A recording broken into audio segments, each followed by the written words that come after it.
एक तो coastal road मैं ना ये बात करेगी। जब भी कोस्टल में आप घुसते हैं तो दोनों बाजू से हवे का कॉम एकदम ये बन जाता है और करका अपने को आवाज आता है।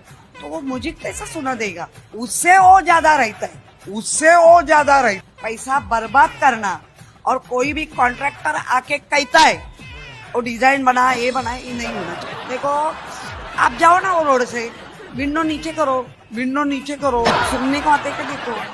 तर इसको कहते हैं घुटने में।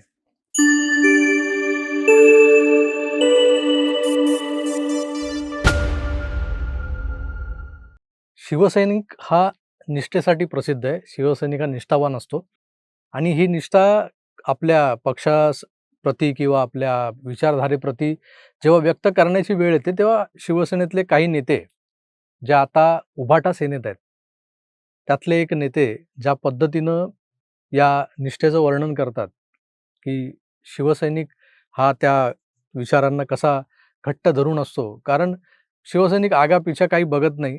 कारण त्याची बुद्धी ही गुडघ्यात असते. म्हणजे थोडक्यात काय तर घुटने में अक्कल है असं जे काही बोललं जातं काही लोकांना, हे मान्य करणारे एक नेते छत्रपती संभाजीनगरमधले पूर्वाश्रमीच्या शिवसेनेचे आत्ताच्या उभाटाचे नेते चंद्रकांत खैरे, माजी खासदार चंद्रकांत खैरे म्हणाले होते, की शिवसैनिकांचा मेंदू हा गुडघ्यात असतो. आता त्यांनी ज्या पद्धतीनं हे उदाहरण दिलं होतं, त्यामागच्या भावना जरी उदात्त वगैरे असल्या, तरी घुटने में मेंदू असं म्हटलं, की समोरच्याची अवकात लक्षात येते. आता ह्या पद्धतीची जी काही मंडळी आहेत ना, की त्यांच्याकडे बघितल्यानंतर खरोखरच वाटतं, घुटने में आहे का? त्यातलेच काही लोक जे आहेत ना, म्हणजे त्यांना उभाटांनी वेगवेगळी पदं भूषवायला दिली. आता आमच्या किशोरीताई पेडणेकर, त्यांना या महानगरपालिकेत विरोधी पक्ष नेतेपदाची वस्त्र परिधान करायला दिलेले. त्यापूर्वी त्या महापौर होत्या आणि महापौर असताना त्यांनी कोविड काळात जो काही भ्रष्टाचार जो होत होता, त्या भ्रष्टाचारात त्या कशा बघ्याच्या भूमिकेत होत्या किंवा त्यात किती उतरल्या होत्या, यावर सगळी चर्चा झालेली आहे. मोठमोठ्या जम्बो कोविड सेंटरच्या सदराखाली जी काही चराई कुरणं होती, त्या कुरणांमध्ये कोण त्या कुरणांच्या कुंपणावरती रखवालदार म्हणून उभं होतं आणि त्या येता-जाता जो काही चारा बाहेर नेला जायचा, त्यातल्या 1-2 पेंड्या यांच्याही घरी कशा गेल्या, या सगळ्या गोष्टी आपण यापूर्वी ऐकल्यात. पुन्हा त्यात पडण्याची गरज नाही. आता एक नवा अध्याय सुरू झाला, एक नवं चॅप्टर सुरू झालेलं आहे आणि हे नवं चॅप्टर जे सुरू झालंय, त्याच्या सुरुवातीलाच जर आपली अक्कल गुडघ्यात आहे, हे दाखवण्याची संधी मिळाली, तर किती मौज येते नाही का? आता हे काही भूषणावं नाहीये. पण मी तुम्हाला या सगळ्या ज्या घटना घडतायत, जे काही घडलंय खरं तर, जे मी तुम्हाला सांगू इच्छितोय, त्याआधी थोडीशी पूर्वपीठिका सांगतो.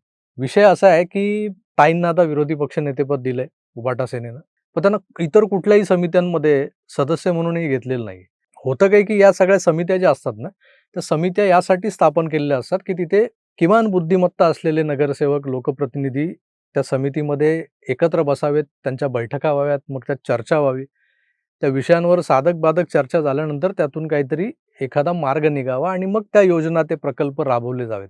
मग त्यात सुधार समिती असेल, स्थापत्य समिती असेल, आरोग्य समिती असते, शिक्षण समिती असते, स्थायी समिती असते आणि बेस्ट समिती जी आहे ती वेगळीच.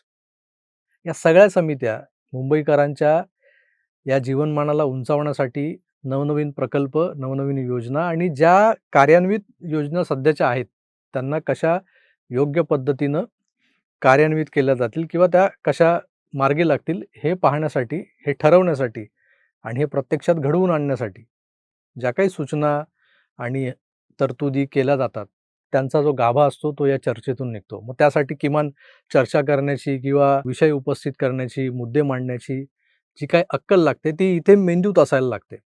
ती जर गुडघ्यात असेल, तर अशा लोकांना या समित्यांमध्ये सहसा कोणी सामावून घेत नाही. हा विचार मातोश्रीकडून झालेला आहे यंदा बऱ्यापैकी आणि त्यामुळे काही लोकांना त्यांनी अशा समित्यांमध्ये स्थान दिलेलं नाही. आता जिथं फक्त शिवसेना म्हणजे आता शी आणि व मध्ये जेवढं ताणता येईल तेवढं ताणून मोठ्याने जी काही आरोळी द्यायची असते, ती कोण देऊ शकतो? त्या मंडळींना अशा शीर्षस्थ ठिकाणी बसवण्याचं काम जे आहे तेही केलं गेलेलं आहे. आता मी कोणाबद्दल बोलतोय तेही तुमच्या लक्षात आलं असेल. पण आता मी मूळ मुद्द्यावर येतो. कारण मुंबईत अशी एक नाविन्यपूर्ण गोष्ट घडली आहे. म्हणजे मुंबईत अनेक प्रकल्प सुरू आहेत, अनेक योजना सुरू आहेत. हे सगळं होत असताना काही अपघातही होतात. आता काल परवाच मुलुंडला एक अपघात झाला. तो मेट्रोचा पिलर कोसळला. एक दुर्दैवी मृत्यूही झाला त्यामध्ये. तर या गोष्टी ज्या आहेत, त्या गोष्टी टाळल्या तर पाहिजेच. सुरक्षितता ही प्रथम. पण त्याचबरोबर आज आपण जे काही पूर्ण झालेले रस्ते आहेत, म्हणजे including coastal road, Atal Setu, समृद्धी महामार्ग, ते ह्या ज्या आता मेट्रो दिसतायत आपल्याला मुंबई शहरात, या सगळ्यांचा जेव्हा आपण उपभोग घेतो, तेव्हा आपण कुठेतरी या सरकारला धन्यवाद देत असतो मनातून, की आज आमच्या हयातीत, म्हणजे आज आम्ही 40शी-50शी गाठत चाललेलो असताना कुठेतरी आम्हाला या सगळ्या सुविधा उपभोगायला मिळतायत. म्हणजे आमच्या ऐन विशीच्या काळात आम्ही ज्या पद्धतीने लोकलच्या दरवाजाला लटकून प्रवास केलेला आहे, त्या तुलनेत आता बरंच काही सुखकर असं या शहरात दिसू लागलेलं आहे.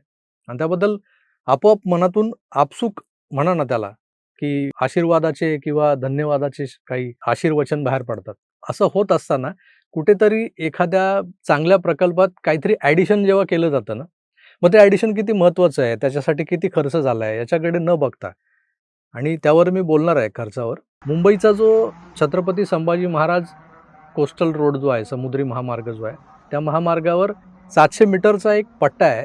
त्या पट्ट्यामध्ये अशा पद्धतीनं सायंटिफिक रचना करून एक मेलोडी रोड तयार केला गेला आहे. तुम्ही ती त्याच्या उद्घाटनाची बातमी बघितली असेल चॅनल्सवर. मुख्यमंत्री, उपमुख्यमंत्री दोघांनी मोठ्या अभिमानानं त्या मेलोडी रोडचं उद्घाटन केलं. आणि ही जी काही टेक्निक आहे ना, ती हंगेरीतून आणली आहे. तर हंगेरीचे जे राजदूत होते तेही या कार्यक्रमाला उपस्थित होते. फेरेंग जारी नाव होतं त्यांचं. आणि त्यांच्याकडूनच हे नेमकं कसं घडलं ते त्याची कहाणी आपल्याला ऐकायला मिळाली. एक उद्योगपती, मुंबईतला उद्योगपती हंगेरीला गेला होता आणि हंगेरीत अशा पद्धतीचा एक म्युझिकल रोड होता मोठा. तिथून तो प्रवास करत असताना त्याला ते गाण्याचे सूर कानी पडले. त्याने ड्रायव्हरला विचारलं, की हे गाणं कुठे आहे? म्हणजे कसं काय वाजतंय? तर त्या ड्रायव्हरने ती टेक्निक समजवली, की ह्या रोडवर जे पट्टे दिसतायत तुम्हाला, जसे आपण आपले डिव्हायडरचे जे व्हाईट फ्लोरोसंट व्हाईटमध्ये जे काही पट्टे मारलेले असतात, तसे पट्टे जे दिसतायत, ते थोडेसे उठलेले, रस्त्यापासून किंचित उठलेले, काही 7-8 जाड दिसणारे असे भरीव. आणि त्यावरून जेव्हा टायर जातात एका ठराविक वेगानं, आता मुंबईत जो मेलोडी रोड आहे तो 80 किलोमीटर पर आवर या स्पीड लिमिटचा आहे, की त्या स्पीड लिमिटने जर गाडी तुमची त्या पट्ट्यावरून चालली, तर त्यातून काही ध्वनी निर्माण होतात. आणि ते ध्वनी तुम्ही त्या पट्ट्यांच्या रचनेवरून तुम्ही क्रिएट करू शकता. हंगेरीच्या इंजिनियर्सनं हे जे काही टेक्निक आहे ती डेव्हलप केलेली आहे. तर मी त्या हंगेरीला गेलेल्या आपल्या उद्योगपतीची स्टोरी सांगत होतो. त्या उद्योगपतीने हे ऐकल्यानंतर ते मुंबईत जेव्हा आले आणि त्यांची या काउन्सिलर जे आहेत फेरेंग जारी यांच्याशी जेव्हा भेट झाली, तेव्हा त्यांनी त्यांना विचारलं, की "मी हंगेरीत असा रोड बघितला जो मेलोडी रोड म्हणून ओळखला जातो, ज्याच्यावरून गाडी जेव्हा चालते तेव्हा गाण्यांचे सूर कानावर पडतात. त्याची जी टेक्निक आहे ते आम्हाला मुंबईत जर वापरायचं असेल तर काय करावं लागेल?" तात्काळ राजदूतांनी, त्या जारींनी तिकडे हंगेरीशी संपर्क साधून त्या तंत्रज्ञानांना बोलवून घेतलं आणि इकडे आल्यानंतर त्यांनी ती समजावून सांगितली टेक्निक काय आहे. आणि त्याचा जो खर्च आहे तो ऐकल्यानंतर अगदी क्षुल्लक आहे. म्हणजे अगदी आपल्याकडे एखाद्या गल्लीबोळातल्या जे रस्ते असतात त्याचं डांबरीकरण करायचं असतं, किंवा पावसाळ्यात जेव्हा आपले मुंबई शहरातले खड्डे म्हणतोय सॉरी रस्ते, त्या रस्त्यांमध्ये पडलेले खड्डे, हे जेव्हा भरायचे असतात आणि हे जेवढं केवढं मोठं काम असतं, त्या बजेटच्या तुलनेतही अगदी कमी बजेटमध्ये हे असे म्युझिकल स्ट्रिप्स बनवता येतात. हे कळल्यानंतर राहुल शेवाळ्यांच्या कानावर ही गोष्ट त्या उद्योगपतींनी टाकली आणि मग राहुल शेवाळ्यांच्या माध्यमातून या आपल्या कोस्टल रोडवर हा 700 मीटरचा हा पट्टा बनवला गेला. आता यात काही नवल किंवा त्यात जगावेगळं असं काय झालंय, असं कुणाला वाटू नये, किंवा वाटलं तर त्याला गप्प बसवता येईलही. हे असे मेलडी रोड जे आहेत ना, ते जगात फार कमी देशांमध्ये. त्यातल्या ज्यांच्याकडे आहेत त्या एका देशाचा मान आपल्याला मिळाला. म्हणजे भारतातही असा एक मेलोडी रोड आहे. हे एक वेगळीच गोष्ट आहे. फार अभिमानाची वगैरे नसली तरी सुधारणा होत चाललेल्या माझ्या देशात, माझ्या शहरात एक असं काही ॲडिशन आहे, की अतिशय वेगवान प्रवासाचा असा तो कोस्टल रोड, आणि त्या कोस्टल रोडवर काहीतरी कुणीतरी ॲडिशन दिलं, की बाबा तुम्हाला प्रवास करताना असं छानसं गाणं ऐकायला मिळेल. स्लमडॉग मिलेनियरमधलं ते जय होन जे गाणं आहे ते वाजतं त्या पट्ट्यांवरून. जेव्हा आपले टायर घर्षण होतात, त्याच्यावर जो दाब पडतो त्यातून त्या ध्वनी लहरी निर्माण होतात. हा सगळा एअर कंप्रेशनचा भाग आहे. आता हा जो काही प्रकार आहे त्यातलं विज्ञान, त्यातलं जे सायन्स आहे, त्याचा विचार करणं किंवा ते काय असेल, कसं काय असं घडू शकतं, कसे आवाज येतात, असे रस्त्यावरच्या या पांढऱ्या स्ट्रीपवरून टायर जेव्हा जातात तेव्हा गाणं ऐकायला येतं. हा अचंबा किंवा हे औत्सुक्य कुणाच्या मनात दाटू शकतं, ज्यांचा मेंदू जिथे असायला हवा तिथेच आहे अशा लोकांच्या. म्हणजे डोक्यात. गुडघ्यात असणाऱ्यांना ते प्रश्न पडत नाहीत. मग गुडघ्यात असणाऱ्यांना काय होतं, म्हणजे नेमकं त्यांच्या मनात अशा वेळेस कोणत्या भावना येतात? जेव्हा त्यांची गाडी अशा कोस्टल रोडवरच्या त्या पट्ट्यांवरून धावते आणि मग असं गाणं वाजतं, त्यांच्या मनात त्यावेळेला काय घडतं? हे तुम्ही स्वतःच्या याची देही, याची डोळा, याची काणी सगळं तुम्ही तुमचं बघावं. मी काय बोलत नाही. एक तो कोस्टल रोड मैं ना ये बात करेगी, जब भी कोस्टल में आप घुसते हैं तो दोनों बाजू से हवे का कॉम एकदम ये बन जाता है और करता अपने को आवाज आता है, तो वो मुझे कैसा सुना देगा? उससे वो ज्यादा रहता है, उससे वो ज्यादा रहता। पैसा बर्बाद करना और कोई भी कॉन्ट्रैक्टर आके कहता है वो डिजाइन बना ये नहीं होना चाहिए। देखो आप जाओ ना वो रोड से, विंडो नीचे करो, सुनने को आते क्या देखो। पाहिलंत मित्र, तर इसको कहते हैं घुटने में. आता याच्या उपर मी काही बोलत नाही. तुमचं मनोरंजन जर झालं असेल ना, तर नक्कीच या व्हिडिओला लाईक करा, शेअर करा आणि चॅनलला सबस्क्राईब करायला विसरू नका. मी तुर्तास इथेच थांबतो, कारण दररोज काय तुमचं डोकं कुठल्यातरी किचकट विषयांनी, घनगंभीर अशा राजकीय बातम्यांनी खात राहायचं, नाही का?